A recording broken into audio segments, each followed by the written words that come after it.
Welcome to the Plant-Free MD podcast with Dr. Anthony Chaffee, where we discuss diet and nutrition and how this affects health and chronic disease, and show you how you can use this to optimize your health and happiness, both mentally and physically.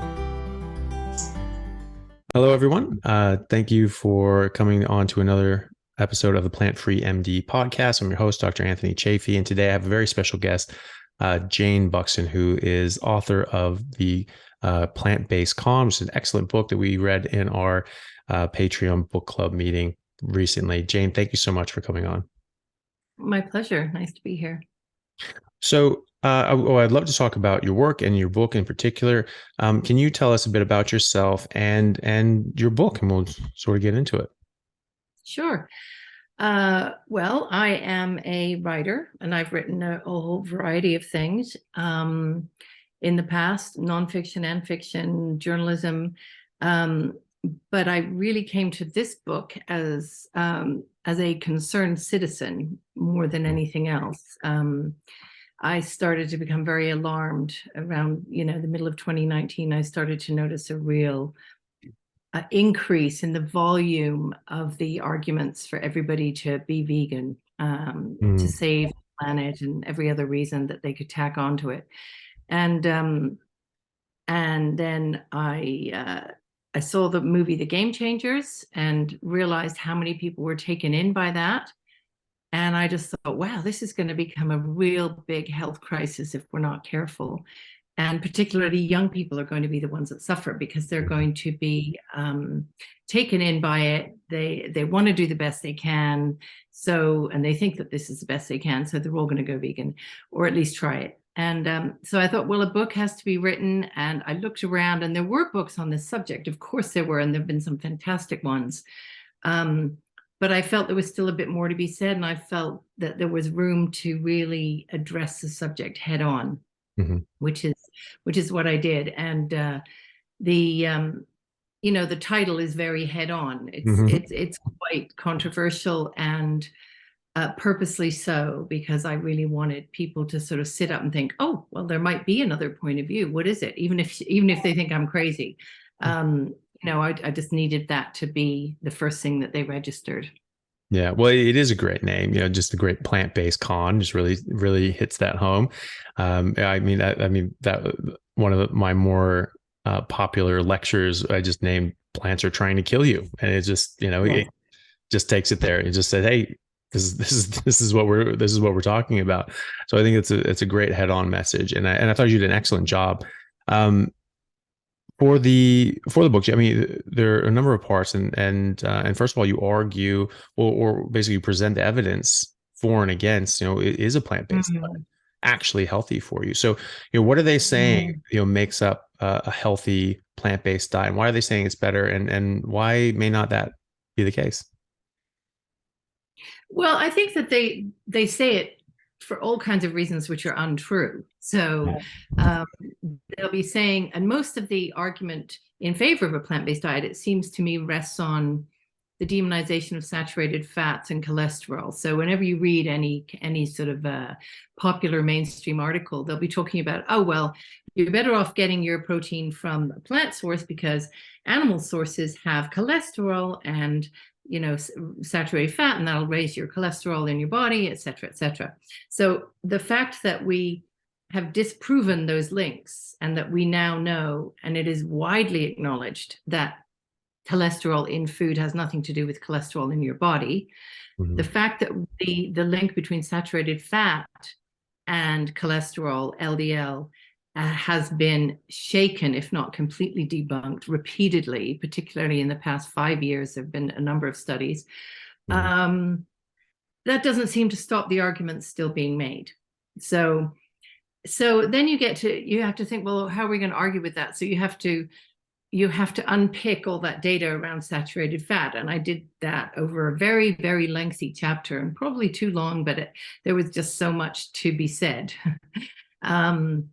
But the reason I then go into the reason why I don't think that a plants-only diet is good for health. And I think it rests on probably 4 key arguments to do with the nutrients that are in that diet, i.e. the lack of them, The excess of anti-nutrients in the diet, the poor quality of the protein, and the excessive carbohydrate intake, which is usually consistent with that diet. And, what are the health implications of that? There are many, and we could go into those.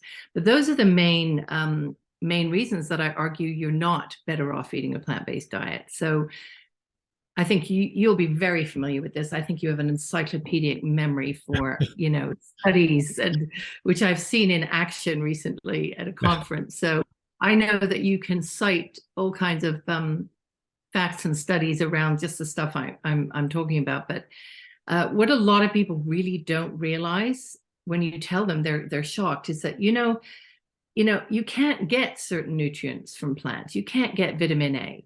You can't get B12, D3, K2, creatine, heme iron. There are so many that you can't get. EPA, DHA.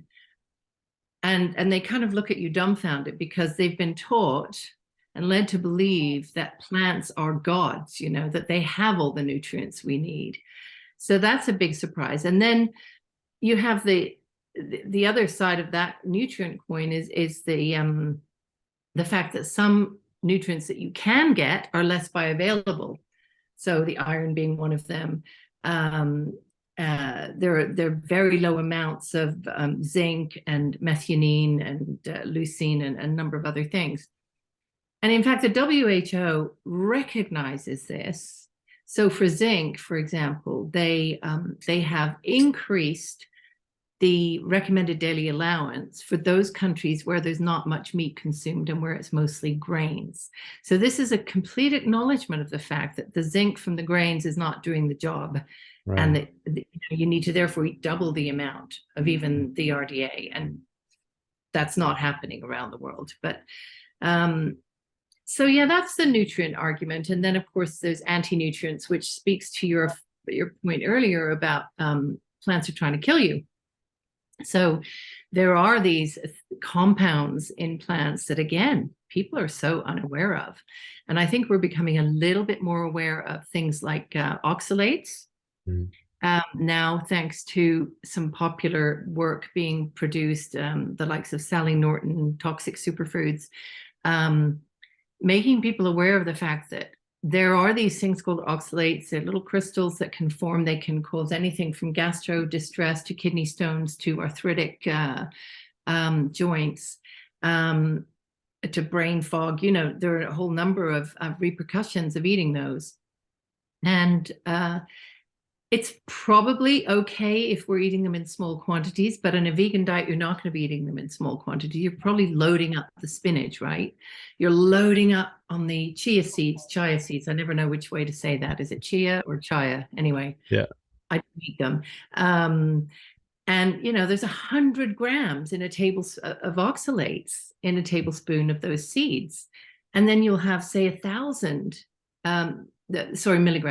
milligrams in a big serving of spinach. Well, this is probably 10 times what you should be having in oxalates in a day. So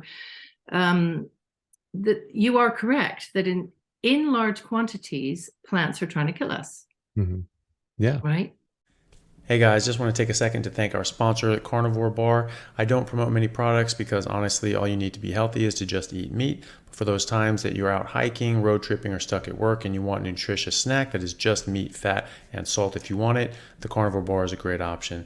So I like this product not because it's just pure meat, but also because I want the carnivore market to thrive as well. And the more we support meat-only products, the more meat-only products there will be available in the mainstream. So if this sounds like something you'd like to get behind, check it out using my discount code Anthony to get 10% off, which also applies to subscriptions, giving you 25% off total. All right. Thanks, guys. Yeah. Well, and that's the thing, people just don't recognize that. And so we're saying more plants equals better health. And that's one of the arguments is that, well, these studies show that the more fruits and vegetables you eat, the better your health outcomes. And the more you eat, the lower your cancer rates are and all these sorts of things. But those are a bit disingenuous too, aren't they? Because they're not comparing. It's not that you're replacing meat with fruits and vegetables, is it? No. So they're not taking the carbs out of the question. They're not taking the bad elements of the diet out of the question. And there are also epidemiological studies that are probably, take them with a grain of salt because they're probably inaccurate, right? So anytime you're asking people to recall what they've eaten and to tell you, was it 5 servings or was it 10? Or did I have any? Actually, since I'm on this survey, I might say 10 because I think that's what they want to hear. You get all this kind of stuff going on, which means you really can't say that link is a proven one at all. Now, I'm not saying that vegetables don't have some benefits. I think they do, and they clearly have some vitamins and minerals, phytonutrients, which again is a double-edged sword, but which is what we're talking about here. But I think you can also get very, very good nutrition from animal source foods with just a few vegetables or even no vegetables. So I think it depends on the quality of the nutrients. It doesn't really matter where you're getting it from. Yeah, definitely. And that's the thing too, is that, I don't care to eat any plants. I don't feel that I need, and so, I'm happy with that. But I don't have a problem with other people. Eat eggs and cheese and dairy, or you just meat? Mostly meat. I'll have some meat sometimes. Dairy, very rarely. It's 99% of what I eat is just beef, and that's what I feel best on. And so, I rarely eat chicken, rarely eat pork, but that would be my, it'd be beef, lamb, pork, way down here, chicken, maybe probably fish above pork, but mostly beef. Yeah, the vast majority of what I eat is just beef, and that's it. I don't go in for the keto snacks or carnivore treats or anything. They can be another road to hell on their own. Can't they? Exactly. Just a big steak. That's my carnivore treat. Like that is a treat. I've never felt unhappy with a big amazing steak. I don't know if that's humanly possible unless you're just not hungry. Yeah. But at the same time, I don't begrudge people eating this stuff. It's just, I just want them to understand, you don't have to. It's not, it's not like, well, I don't mind eating the salad, but it's not that you don't have to. It's just, hey, this can be a problem. And even the people acknowledging, well, yes, but there may be a hormetic benefit, right? Because if it's poisonous, maybe a microdose of that poison could be hormetic, right? Well, not everything is hormetic. Some things just are bad. And so, but if it were hormetic, it is a small dose. And then after that small dose, you get damage, right? So you really need to quantify that. And no one's doing that. And so no one's even recognizing it needs to be quantified. And so I think that's probably the most important thing, that I think, that I'm trying to do here. It's just make people aware that question should be answered, or at least asked before diving headfirst into this sort of diet. Yeah. I mean, and I guess you, like me, will see personal cases, individual cases of this all the time, where you're dying to say to somebody, if you only tried this, if you only tried cutting out some of those vegetables that you've told me you're eating and adding some fish or some meat into your diet, you might find your health problems reversed. I came across a young woman who'd had ME for 6 years, and she's 23 years old, and hadn't been able to get out of bed most of the time. She could barely make it to the kitchen. She stopped school, all that kind of stuff. And she was starting to feel a little bit better. I think she got a new cocktail of drugs, and she came out to lunch, and then she said she was vegan. And I thought, did it ever occur to you that the veganism could be the whole driving force behind this? And nobody had told her this. And I didn't tell her it because her mother's sitting there, and her mother's a vegetarian. And it's not the kind of environment where you can play doctor. But it made me weep, the fact that nobody said, she hadn't managed to read anything or find out anything. And I sort of hoped she'd read my book and then maybe decide to try something. But it's very hard because, as you say, you don't want to tell people what to eat. You just want people to have their eyes open. Yeah, exactly. Well, maybe you can just, send her, like a Christmas in July present of your book. Yes. I got this for you, I signed it. It's for you. Yeah, And yeah, so, yeah. yeah, and just, yeah, just an unsubtle hint that Yes, maybe this is doing it. Um, yeah, yeah. you did mention, in some of these studies as well that, that it's the balance of evidence isn't just in the plant-based side. There's actually quite a lot of evidence that just not eating these sorts of plants or meat-based is actually beneficial, and other things that are sort of mixed. I believe you spoke about a study with the WHO had like 50,000 people looking at, they were eating sort of plant-based and they didn't actually see much benefit. Can you talk about that a bit? Oh, that WHO one. I'm trying to think which one you mean. Did I tell you about that, or was that in the book? In the I book, can't yeah. remember. So, yeah, so it I was, do. yeah, so it was Yeah. saying like that it showed Oh that no, yeah, the World Cancer Institute actually. oh, sorry, Um, my fault. Yeah. yeah, that's okay. And they had done studies, a few studies that said there's really no evidence, for Mhm. instance, for eating loads of plants prevents cancer. Mm. So we only have small epidemiological subsets of those studies, but that particular study didn't show it. Um, and of course, the WHO study, which everyone uses to damn meat, is the 2015 study, which came out with the conclusion that red meat was probably carcinogenic, and processed red meat is definitely carcinogenic.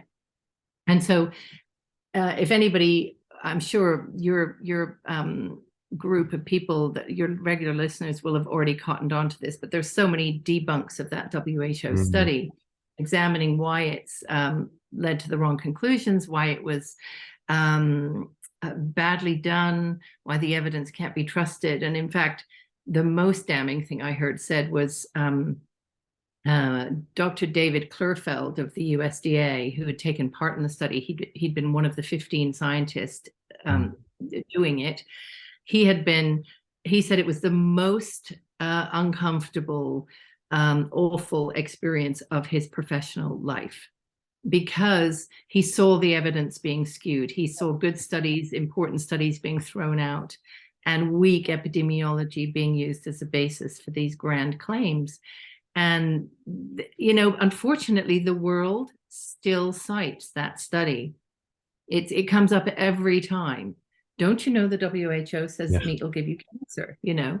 It's quite extraordinary, because even if you could trust it, I mean, even if you could trust that the methodology was robust, which it isn't Mhm. or wasn't, the hazard ratios of 1.18 are just so infinitesimally small that really nobody should be paying. I don't think anybody should be paying any attention to those. When you consider the noise in the system that probably surrounds that hazard ratio,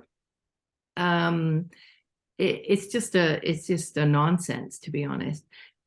And at the same time, what we tend to have is this discounting of studies that are showing the real health benefits of eating meat. So let's forget that meat might be bad for you. How about meat might actually be good for you? Mhm. So the fact that there was a study came out in, I can't remember where, Nature, I think, showing that L-carnitine has a cardioprotective effect.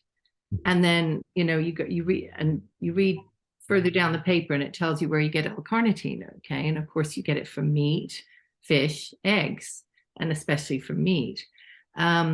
So here we could be having a narrative that says, if you want to prevent heart disease and keep your heart healthy, make sure you have a bit of meat every day. And we don't hear that, because those studies are never given the prominence. Never. I never see them advertised, sort of promoted in our mainstream press over here. I don't know if you do in Australia, but Mm. it's always the vegan story. It's always the vegetables which are getting the headlines. Yeah, absolutely. And one thing, other studies that have shown the benefits of carnitine. And people say, well, carnitine is not an essential amino acid. Obviously, we make it, so that's No. a moot point. Mhm. But that's not quite true, because there are a lot of studies actually show that more is better. Yes, we do make it, but not everybody does. Only 30%. 30% of people don't make enough or even at all carnitine, right? Yeah. So some don't make Right. any or make it in deficient amounts. And so, you're going to have negative health outcomes if Yeah. if you aren't getting that in your diet, specifically Yeah. to, Yeah. with your brain. I don't know if you came across this, but there was a study out of Texas A&M that looked at autism, and they found that there were higher rates of autism in parents who were vegan and vegetarian, and they found this connection with carnitine. And so it was in these children Yeah. who weren't able to make enough carnitine, and they weren't getting it from their diet because it doesn't exist in plants or fungus. And since they weren't eating meat, and they especially weren't eating red meat, which is a very high amount of carnitine, that they were deficient. And unfortunately, it's unfortunate that they weren't getting it, but carnitine is integral for the development of neurons. And Right. so, they were getting a misdevelopment of their neurons, and unfortunately they were getting intellectual impairment as a result, which is tragic. It's interesting you bring that up, autism and the connection with meat eating, because I got myself into trouble recently. I went onto a podcast with a comedian who professed to be very open-minded. And we were talking about this, and I mentioned that I knew of somebody who had cured their bipolar, for instance, with a meat-heavy ketogenic diet, that ketogenic diets were, which are meat-heavy, are used to treat epilepsy and autism, and that people are seeing good results. Well, the reason I got into trouble is this person objected to the very idea that we should be trying to treat or cure epilepsy and autism and view them as illnesses. So there's a kind of political correctness that sets in when you're talking about this stuff as well, right? You have to be very careful, because I guess she was coming from the school of thought that said, what's wrong with autism? Right. Well, I think that if you have extreme autistic behaviors, both the people suffering and their families would really like to find ways of reining those in. Well, yes, we know autistic people also have many other great capabilities, right? But they also have problematic behaviors and neural functioning, as you say. So I think when you get the issue clouded with that kind of level of fear of discussion, political correctness, that's another barrier to understanding. Forget the whole bias against meat. That's another barrier. Yeah. Well, that's the thing. Well, this is just an illness, and why should we try to fix it? Well, because we try to fix illnesses. Yes, we do. That's why we have doctors. That's what we do, or at least try to do, or at least set out to do, or at least that's what we take an oath to do. Whether we do it or not, who knows? But that is the whole idea, is curing illnesses. And you're not less of you're not any less of a person. You don't matter any less because you're in an accident, you lose your legs, but it would sure be a lot easier to go through life with two legs. Yes. And that's right. And we put on prosthetics as well. Someone loses their leg, they get a prosthetic, and it helps them walk. Well, why are you trying to do that? They're just as good of a person with only one leg limping around. They don't need those crutches. How dare you? You're insulting them. And the person there's like, hey, please give those back. I like those. Those help. And so. I think that that's very fortunate that they didn't really think too much about that. But of course, anyone who has autism or has a family member from autism, of course they would want the best for them. Of course they would want something that would help them. That doesn't mean they're going to love them any less if they don't get the help, and if it doesn't help them, change things dramatically. But if you can help someone who has that, why wouldn't you? I know many people, and first of all, there are actually plenty of studies. There are studies looking at. There's actually a whole paper, a very long paper, that just said a ketogenic diet as a treatment modality for autism. Yeah, I've seen that paper. Yeah. So I mean, this is in the published literature. I mean, this isn't just like anecdotal. We've seen some people. We've not made it up. No, and so there are already medical institutions that are using ketogenic metabolic therapy as an adjunct to treating kids with autism, and they're getting fantastic results. And I had a lady on my podcast named Allie, and she had a son. I met her at KetoCon. I met her son, and he was a very nice little boy. Seemed pretty normal, and didn't think anything of it. And she said, this is my son. He actually is a nonverbal autistic. And I'm like, thinking to myself, Mhm. I'm pretty sure I heard him speak. And then she followed up Right. by saying, only when he eats carbohydrates. Yeah. Good God. Yeah. Good God. And so she, was on carnivore. She was transitioning them and just getting him on it. He was doing better and better and better. And then he'll go over to his grandparents' house, who at the time weren't necessarily on board. And so, Yeah. they're trying to like, oh, well, they want cookies, they want candy. Let's just give them that and have this nice bonding time, doing drugs together, I guess. And the kid would come back and he wouldn't be able to speak for 3 days. He would go Wow. there normal and be mute for 3 days. She was able to get him basically on a carnivore diet, or at least strongly ketogenic Mhm. based diet. And after about a year or so, I don't know exactly the time, she messaged me and she said, my son has just tested into the gifted program in school. That's an So amazing story. yeah, Wow, that's fantastic. Yeah. and I mean, Yeah. even if there was an off chance that that could happen for your child, I would, Mm. I would really want that for my kid. And Yeah. get a chance. I had another conversation with a gentleman, Jonathan Griffiths, and very nice guy. He's a professional bodybuilder in the UK. He does carnivore and carnivore coaching, things like that. And uh, autism came up in the conversation, and he just said, he was like, actually, I'm autistic, and I would not have guessed that for a second. And he said, Mm. if I had, before I went carnivore, 1 year ago, I would not have been able to have the conversation we're having right now. Wow. And he's full, a full grown adult, and yet it Mhm. still had that dramatic difference for him, which I think is just absolutely amazing. Yeah. Every time I hear one of these stories, it sends shivers down my spine.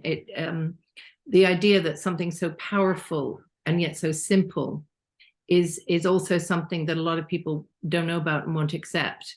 It's very interesting. I was when I wrote the book, I put in a short chapter on carnivore diets because I really wanted the world to know about the healing impact of meat-only diets. For some people, for some conditions, but also what can we learn about the value of meat in itself for all of us from that story, right? And it was the one area where my publisher was a little bit afraid and really Mm. would have preferred that I take the chapter out, because they said, are you saying everybody should be carnivore? Well, no, I'm not saying everybody should be carnivore. I'm just saying everyone should be aware of what carnivore can do for people in certain situations, and that it is something to be experimented with, perhaps, something certainly to be open about. And so it was a short chapter, but I was allowed to keep it in, and I was very pleased with that. But it strikes me that people are so afraid of talking about the benefits of meat, like Mm. it's going to reach out and attack you if you talk about it, sort of thing. Whereas we're not afraid to talk about, wow, carbs are this, I love carbs, let's eat more carbs. Carbs are fun, everybody loves carbs. And yet you and I both know, and lots of us are aware of the extreme harm done by excessive carbohydrate intake. So for your autistic patient or person, then of course that's one example. For diabetics, pre-diabetics, people on the road to diabetes, it's criminal what carbohydrates do, and yet we sort of lionize them because Mhm. they're essential and they're good and they're delicious and we all need them, you Yeah. know? Yeah. Well, and they make a lot of people a lot of money. I think that's They the do. main thing. Yeah. I learned about the base of the food pyramid at one point, where it was the government had bought up too much grain, basically say the world will guarantee all the grain that you Yeah. produce. And so, we'll buy it. Don't worry about it. And all of a sudden they had this massive amount of grains produced. And we're like, shit, why'd we do that? And so all of a sudden they came out with this, like, new recommendations. You need, 9 to 12 servings of grains Yeah. a day. It's so good for you. Buy it up. And oh God, I'll go right now, And so, Yeah. and they were like, oh, thank God we got that off our shelves. Okay, take it back then after you've sold off your con. And, speaking about, plant-based Yeah. con, Yeah. that was a con, Absolutely. And Yeah. so when you're done with your con, just say, oh, hey, actually, you know what, guys, oh, sorry, it looks like things have changed. We'll just, maybe 3 to 4, something like that, but they Yeah. just kept it in for decades, Yeah. So Yeah. And it's yeah, still in there, that whole, yeah, thing of whole grains. It's still there, isn't it? In great quantities. yeah. Yeah. I wonder what will make them take it back, when they will rescind, because I remember Fiona Godley, of the ex-editor of the BMJ, went to a conference a couple of years ago. Actually, it was 4 years ago now, with Swiss Re, and it was concluded that all the advice on saturated fat, for instance, was proven incorrect. And she said there needs to be a big mea culpa from everyone who supported it, a big turnaround. And we haven't seen it. We haven't seen the AHA turnaround. We haven't seen any of our official dietary organizations turnaround. And is it just money, do you think? Or is there a pride thing? Is there a resistance, an institutional resistance to making that turnaround? I think it's probably both. I mean, with the AHA, I mean, they were frauds from the get-go. There's a lot of people on the pay of the sugar industry, and that's why they misrepresented the Framingham study, decades ago. And 2 years after the Framingham study was published, they reported the opposite results on cholesterol and heart disease, right? So the Framingham study actually showed that as your cholesterol goes down, deaths from heart attack and stroke go up, and they reported it as, oh no, the higher your cholesterol goes, the more death from cardiovascular disease goes up. So it was a bald-faced lie. They did it on purpose. And so it's not like that, oh, we got this wrong, sorry about that. They're like, yeah, we know we got it wrong, shut up. So like they were doing this on purpose, and they're trying to cover their tracks, and now they're just trying to, now they're just gaslighting people. So Yes. those Yeah. the influences they still have in their life, or maybe they just don't want to like admit anything. It's like politicians. If you admit that you got something wrong, then then people are gonna think I'm wrong. Next time I have to be infallible, which is stupid.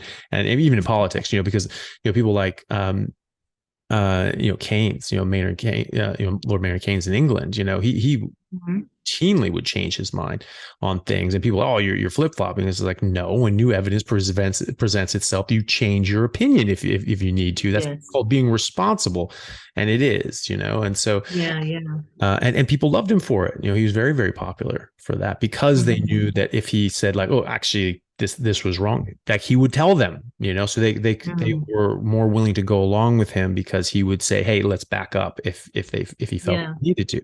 And those people are rare. It's also Professor Tim Noakes is one of those people who flipped as he saw the evidence. And of course, people pillory him now for having flipped. Yeah, a lot of people like to pillory him, but so it takes a big person to do it. I also think it probably takes a lot of that old guard dying off. So we need, as the fresh blood comes in and they don't have anything to hide anymore, and they can tell the truth, that might help. But it is it definitely does need some sort of mea culpas do need to be said. I think so. Yeah, and certainly there's still industry money involved in all parties involved. So I'm sure there's that. So going on in your book, you do go on and you discuss the other aspect of this, which is the environment. We're saying, oh, we have to save the planet, even if, and I actually talk to people and they say, look, I agree with you. I don't feel well on a vegan diet, but we're going to destroy the earth. I have to do my part. And so this is a very responsible, ethic that people are taking, but and they're trying to do the right thing, like you say, especially younger people that are like, hey, we need to do something, we need to change the world. They've got the energy and the ambition to do it. They don't, and they want a direction to go in, and this seems like the most obvious one. And so they're saying, look, I'm with you. Eating meat is the best way to go. I agree with you on that, but I still don't do it because of the environmental issue. So for people in that camp, I mean, are we going to destroy the world by bringing back the buffalo? We may destroy the world by bringing back the buffalo, but we're not going to destroy it by keeping eating cows. Now, it's interesting that you bring back the buffalo thing, because there have been a number of experiments in bringing back wild ruminants to certain parts of the world.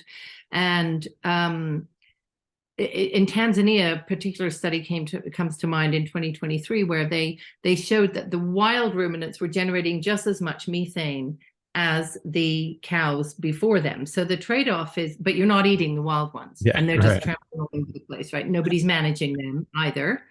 So the biodiversity is not being managed, because animals do need to be managed in some way in the real world anyway, not in fantasy world, but in the real world.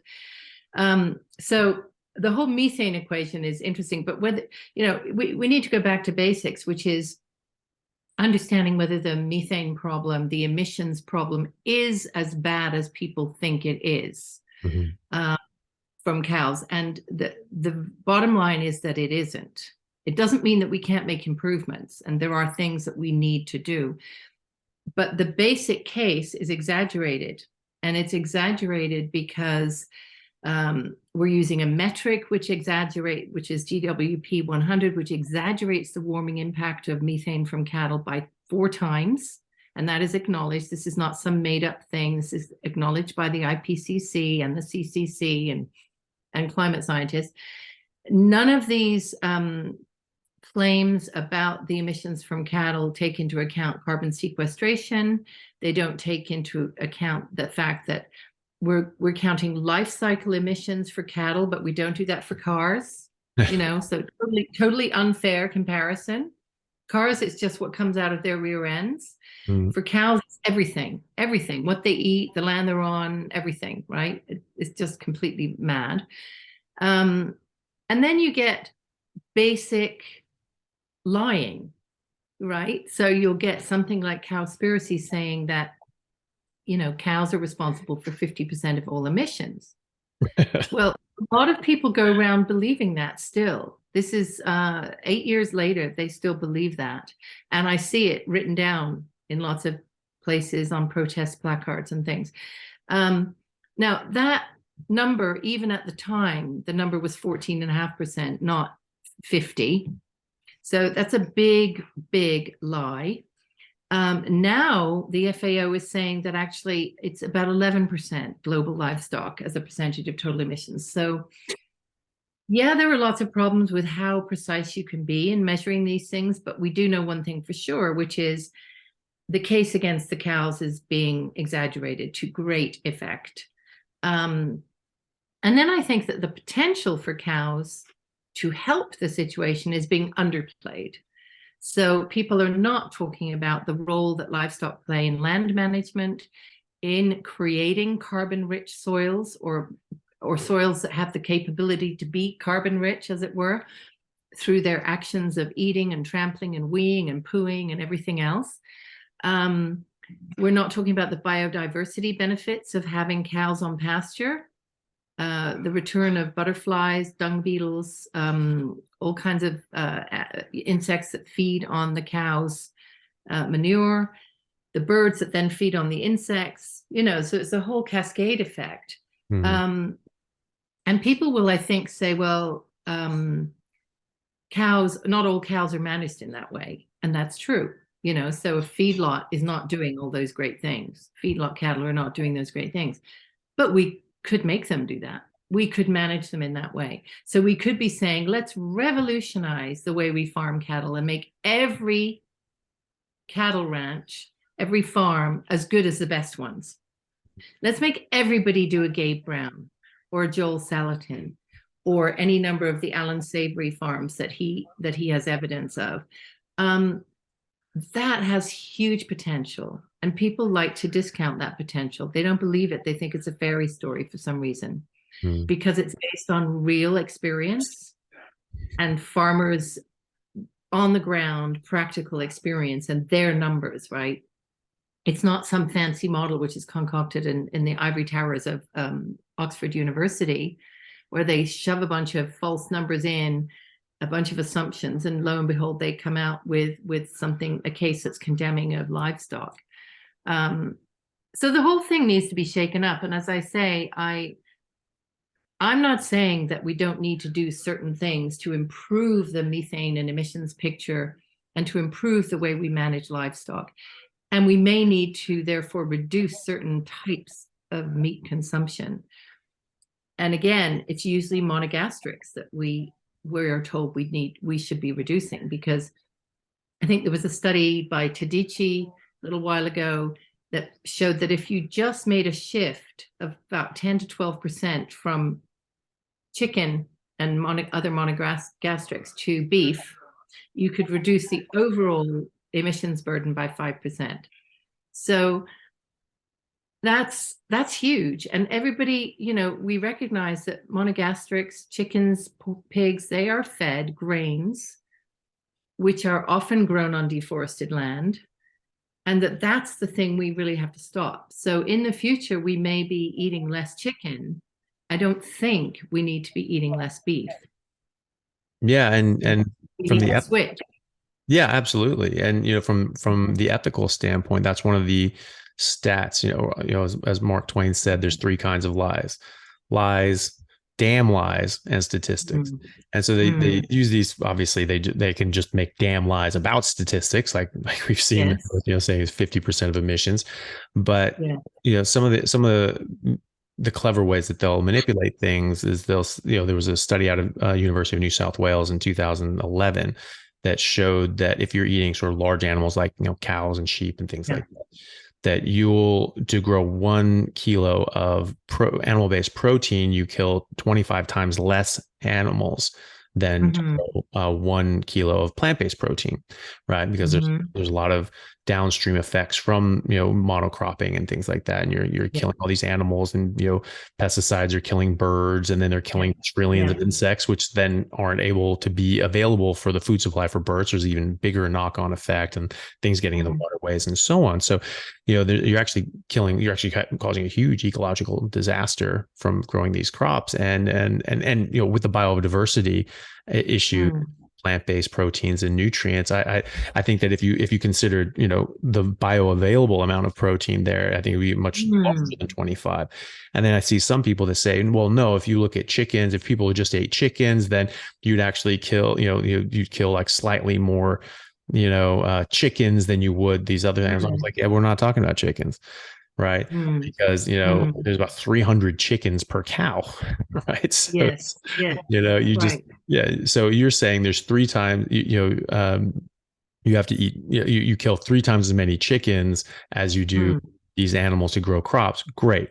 So that means that you have to do 100 times less animals if you just eat a cow, because a cow is 300 chickens or something like that. So I mean that's them sort of tacitly admitting that, but of course they use that example because it furthers their point. And you have to sort of watch out for those little weaselly ways of doing things. Absolutely. And you mentioned something about if we looked at nutrition, not say kilos of product, nutrition, bioavailable protein, bioavailable nutrients of other kinds, amino acid profile. If you looked at that and said, okay, which delivers that better for a given unit of emissions, GHGs, you would suddenly see the playing field evening out, or maybe being more in favor of the animal proteins. But we don't talk about it that way. We talk about kilos of product or calories. And it's just not a good way to evaluate food. We don't live on calories. We live on, well, we do to a certain extent, but we live on nutrients. And empty calories are just not what we need to be looking at. But everything we're talking about is complex. Yeah. And it seems to me there's only a certain amount of appetite for complexity in this whole debate. And policymakers want short, sharp, visible, demonstrable, benefit generating policies. And so rather than have this whole debate about let's over time shift our farming system towards more beef, less monogastrics, let's make sure everybody is using regenerative principles so that we're storing X amount of carbon per acre, we're retaining the water flow, and it's not, therefore we have less flooding, all of these other benefits. They won't talk about that. Instead, they'll say, let's cut emissions so we can meet net zero. So let's kill 30% of the cows, which is what they're recommending in Ireland right now. Yeah, which is It's a crazy. very, very short-sighted policy. And not only is it unjust, because what about the people farming the cows? And what about the nutrition? It's also short-sighted because it will rebound. We will get rid of the cows in Ireland if it happens, if it goes through. And where, that meat will just come from somewhere else, probably somewhere worse, where the cows are not raised very productively on grass, probably in some feedlot. It'll be cheaper and it'll be worse. And so the net result for the world will not be any better. It's just that Ireland will temporarily have cut down its emissions. It will reach its net zero target. It's just a numbers game. And I wish that we could make more people aware of how those simplistic arguments and simplistic policies really are going to backfire. Yeah, and especially when, I mean, we're sort of missing the forest for the trees as well when we're looking about this. I mean, obviously we have an impact on this earth, especially with pollution and different. I mean, it's the ecological disaster that is agriculture. I think it is a huge one. You were losing 27 billion tons of topsoil every single year because of our farming practices. It's an area the size of Kentucky every single year. So that's massive. So, people in Europe, that's, an area the size of, well, bigger than Ireland, probably, another quarter, again, the size of Ireland. So big territory of topsoil, which takes 500 years to grow a centimeter. Right. So that's a vanishing commodity, and it's a resource that will run out, and will run out pretty quickly. So, we're not thinking about that. We're thinking about our emissions. Fine. It's fine to do that. But, let's put this in context, because nothing matters outside of context. So everything that we're doing, all emissions, including all agriculture and cars and everything like that, is less than the emissions that are produced from volcanoes every year. Yeah. Right. Yeah. And that's less than all of the emissions from all the naturally decaying plant life around the world every year. And all of that encompasses about 5% of the total CO2 discharged in the world. 95% of it comes from the oceans. And there's really nothing to do about that. And they say, well, if you heat things up, it heats up the oceans and then it produces more CO2, which is true. And Al Gore talked about that in his talk. The problem with that is that there's about a 700-year delay. It takes hundreds of years to heat up these oceans, right? That are miles deep, and so 70 some percent of the surface. The expression "fiddling while Rome burns" is never been more apt than it is now, and a few scientists are saying this. They're trying to speak, and a recent paper just came out that said, look, beef in the US, 2% of emissions. Yes, we can shave some off that by doing things differently, farming differently, by putting additives in so that the methane is less methane is burped out, all of those kinds of things. But really it's a drop in the bucket because it's only 2% of the US emissions. So shouldn't we be looking at other sectors where we get more bang for the buck? And of course, any sensible person will see that that's what we should be doing. But they either don't want to go down that route because cows represent a convenient storyline, that lets others off the hook, or they don't know how to get those other sectors to fall into place. I don't think we know how to reduce consumerism, how to stop fossil fuel burning in the name of growth, in the name of things that we buy, right? And we don't know how to stop, and I don't have the answer to this either. We don't know how to stop people flying. We don't know what a world would be like if we are not flying. And we've become so used to being connected in that way, seeing people living all over the world. And there are huge benefits to that. So nobody wants really to attack that too much. So the poor old cow, defenseless, and the poor old farmer who's also defenseless, is the battering ram. It's sort of like, okay, let's try that, but it's really very, very short-sighted, as you said. Yeah, I agree. So just to wrap up, who's driving this? Like, who's behind this? I mean, it's not just, I mean, there are obviously well-meaning people out there that are pushing this, but they're not the driving force. They're not the ones behind this, convincing people to take on this lifestyle. Who is it exactly that's behind all this? There's no one group, and there is no one person or group orchestrating everything. The way I look at it is it's a whole group of different interests who all have a stake in a plant-based future, and therefore they align with one another.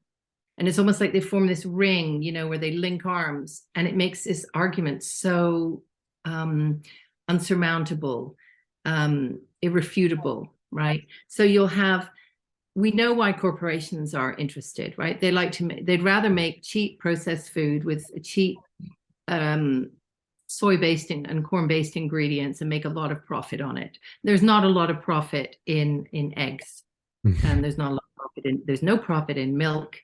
And yes, there's some profit in meat, but not for the farmers, only for the big guys in the chain.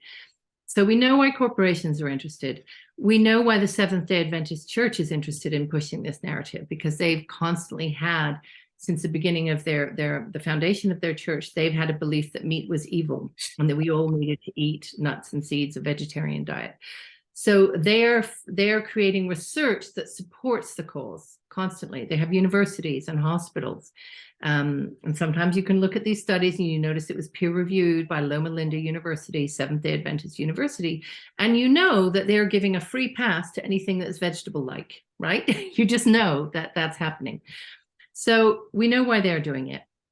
The media, I think, is pushing this along because some of them are lazy, some of them are incompetent. They don't know how to look at a paper. They don't know how to report on this stuff.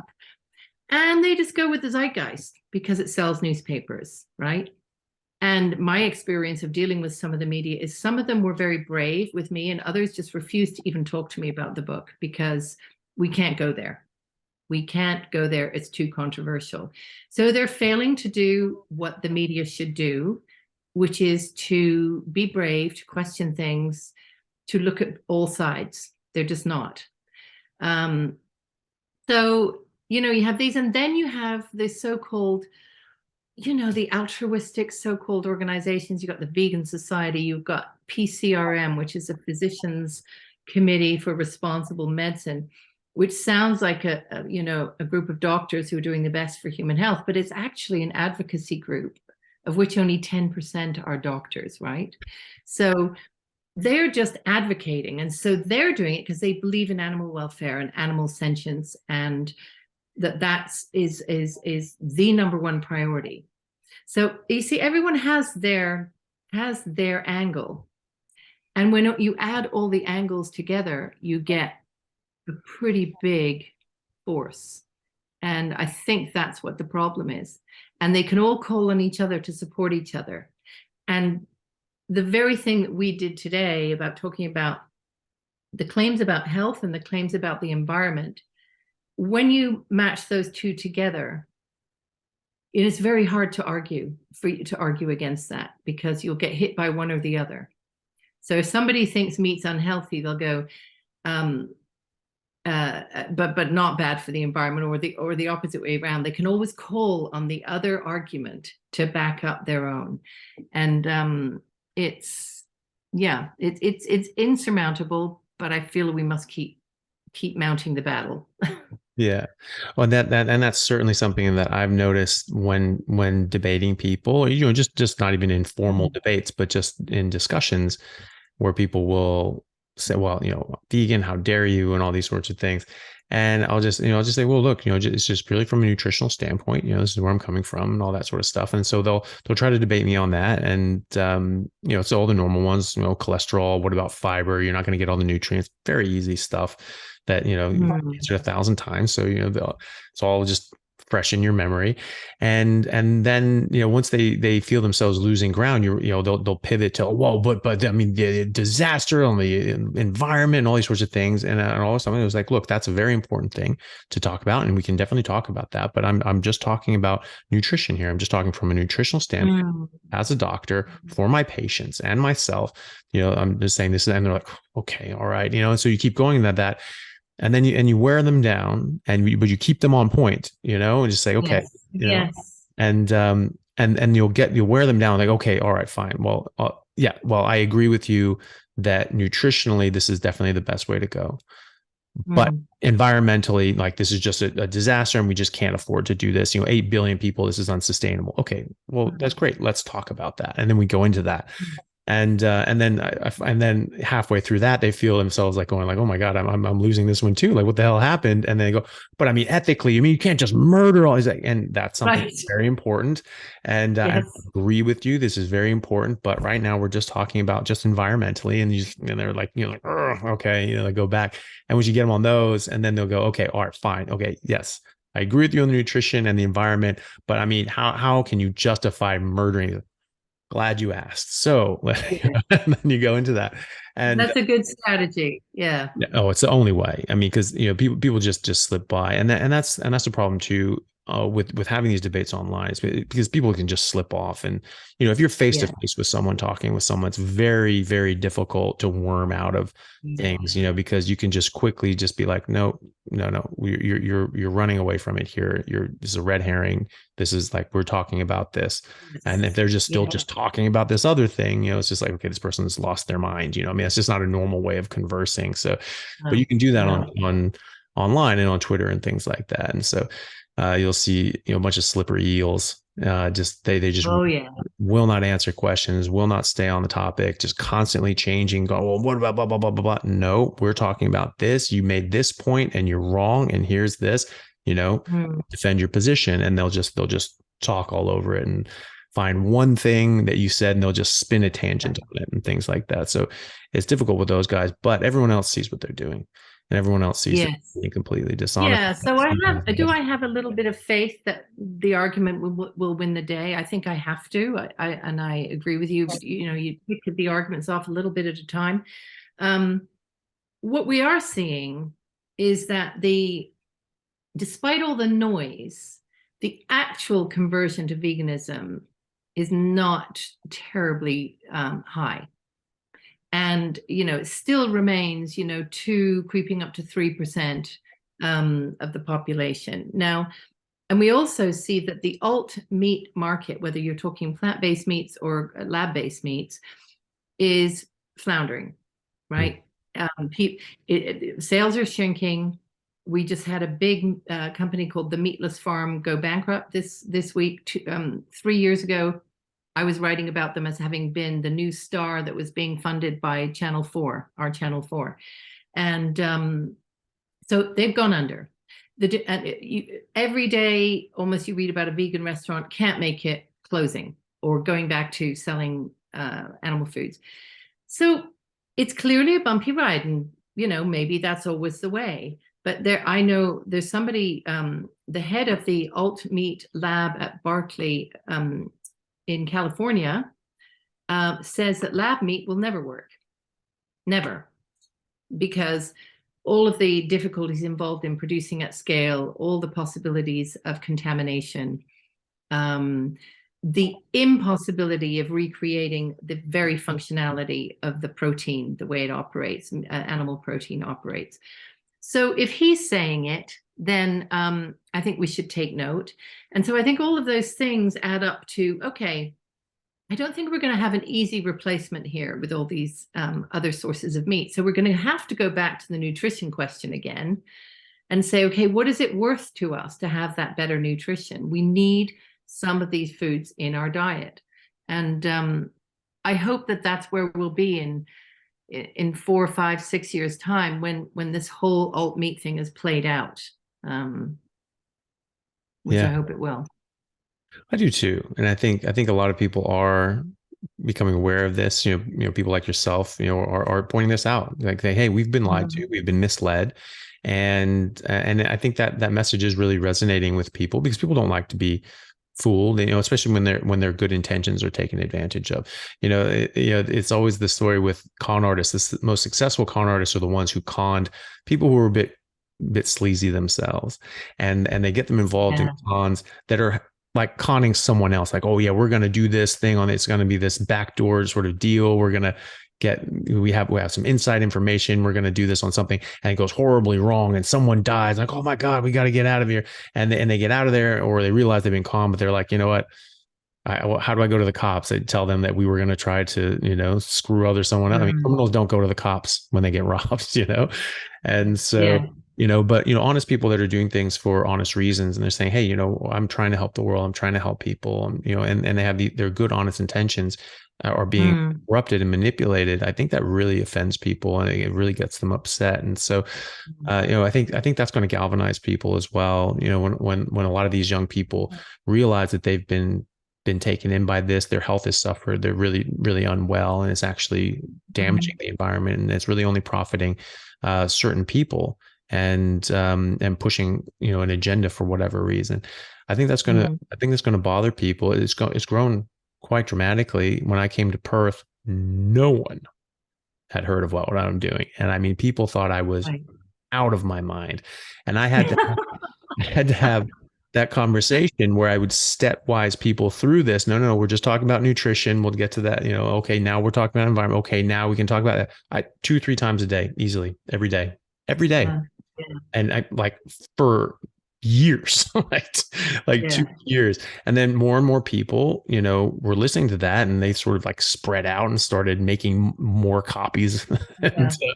And a lot of them were vegetarian. There was a big vegan vegetarian movement when I first got here. I mean, the whole is that right, in Perth? In Perth, and just in Australia, it was a huge plant-based movement. And so, that was a bit of a counter. And so a lot of the people I was talking to were vegetarians or vegan, and I've got a 100% kill rate on them. Someone who actually engaged and talked to me, and even some of these people online, if they'll actually engage and not weasel around, I've gotten all of them. And, now, a couple of years, even before I started my podcast, I would talk to people, and they'd see what I'm eating. If I'm at the hospital, I'm just got like 10 eggs and 6 strips of bacon, and people, oh my God, you're trying to pack in the protein. I'm like, well, this is the only thing I eat, so I need to eat a lot of it. Yes.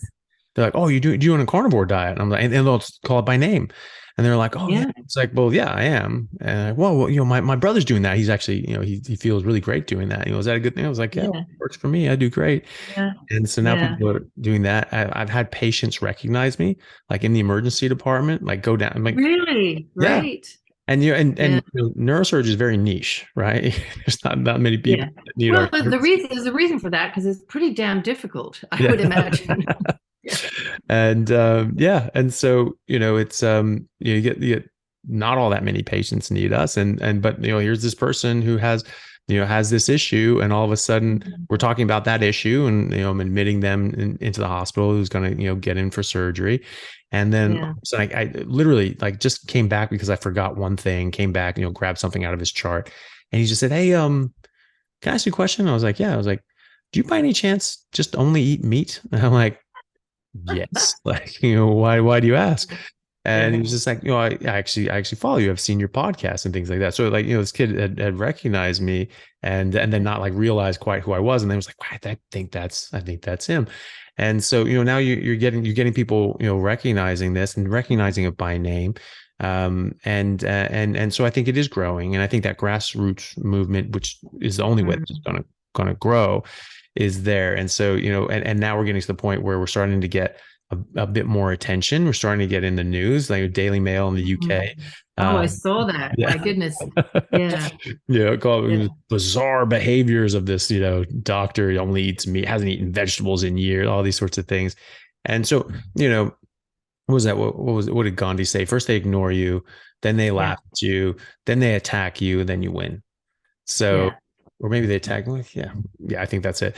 And so, they're definitely, at the point of saying, oh, this is ridiculous. Like, oh, come on, this is a joke, because they were ignoring us before. We weren't big enough to pay attention to. Now they have to pay attention to us, and they're making fun. And they're saying this is ridiculous. This is just, this will go away. So we're in phase 2.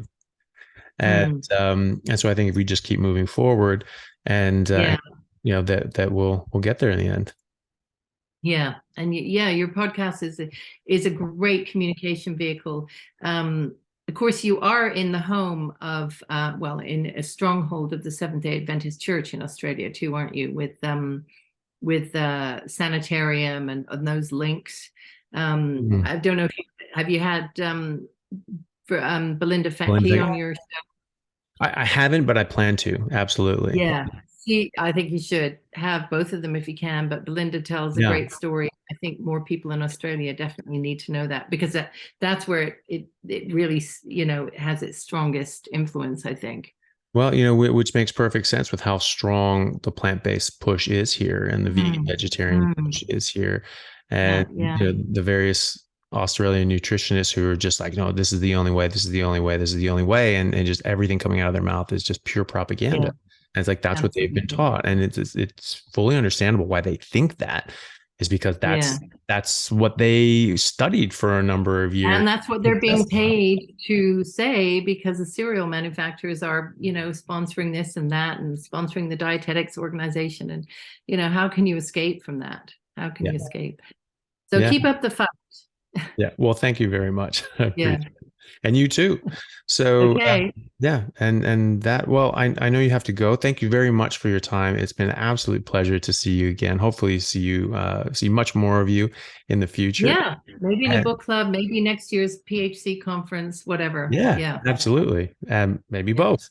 And so the book is called The Great Plant-Based Cons by Jayne Buxton, and I highly recommend this for everyone to read. It is a very comprehensive look into the science and literature and the robust arguments on why eating a plant-based diet is not what it's cracked up to be. Jayne, how do people get a hold of you and follow you and find your book? Book is on Amazon and in some Brave bookstores. You have to hunt it out, because not all of them were brave enough to put it front and center in the window. And it's available in paperback now, which is a lot easier for people. It's half the price, so that's good. On Twitter, I'm just at Jayne Reese Buxton. I also have a website, which is also janereesebuxton.com. I'm not hugely active on Instagram, but I will engage with people who send me messages and want to be constructive, and I've met some great people that way. Lovely. Okay. Well, we'll put all the links for that in the description. Not a problem. And so people can find you there. And hopefully we'll see you again soon. Jayne, thank you so much for coming. Thank you. Take care. Hey guys, thank you very much for taking the time out to listen to what I had to say. If you like it, then please like and subscribe to my YouTube channel and podcast. And if you're on YouTube, then please hit that little bell and subscribe, and that'll let you know anytime I have a new video out, which should be every week, if not more. And if you could share this with your friends, that would help me get the word out and let me know that you like what I'm doing. Thanks again, guys.